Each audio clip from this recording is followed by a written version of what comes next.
Education for me ain't always been a walk through the park. There have been valleys and thorny roads and fallen tree limbs that tried to trip me.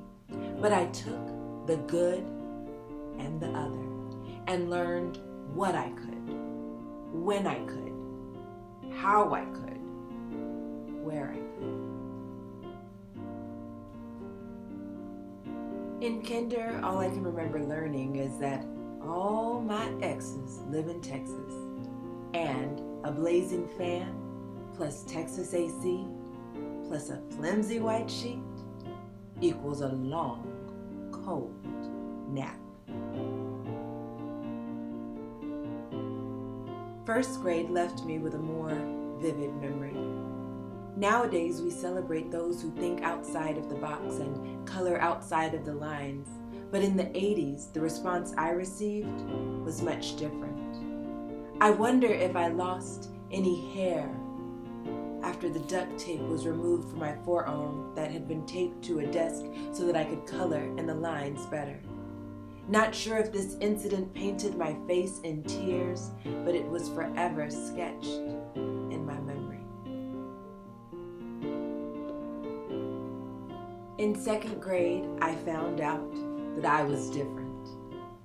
And it wasn't a super comfortable different. No, it was the type of different that children point out amongst themselves when adults are nowhere near to steer the conversation in another direction. In moments like these, I learned to love the sound of the thunder rolls and the lightning strikes in the form of country music, like Kimberly with the red hair did.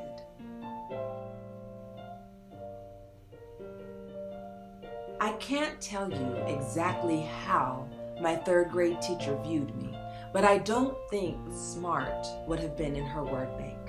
By her actions, I can tell that she considered me to be pretty talkative, as she sent me into a fourth grade classroom to complete my work. Though punishment, I enjoyed getting a preview of fourth grade math.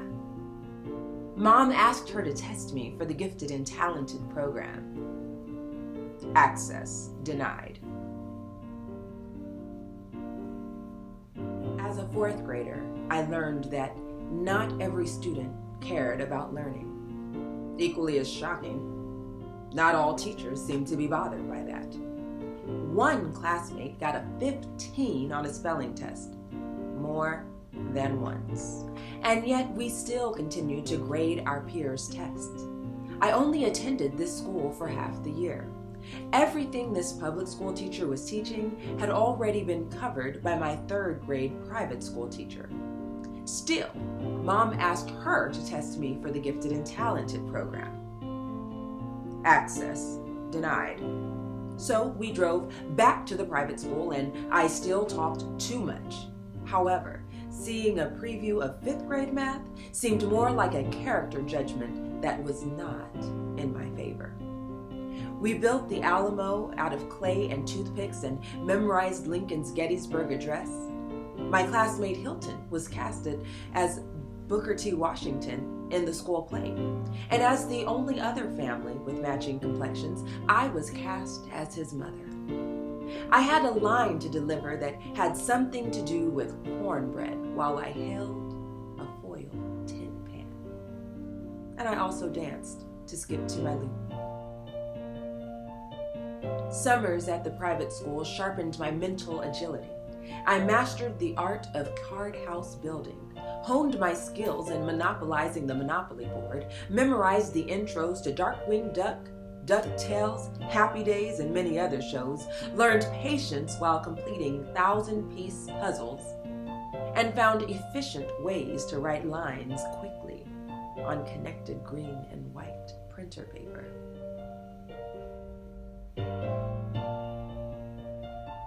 We moved right before fifth grade, so a new public school in the suburbs was in order. I remember Mrs. Brown fondly because she recognized my math prowess and fearlessness. She recommended me for a summer program in math which allowed me to complete 2 high school math classes in middle school.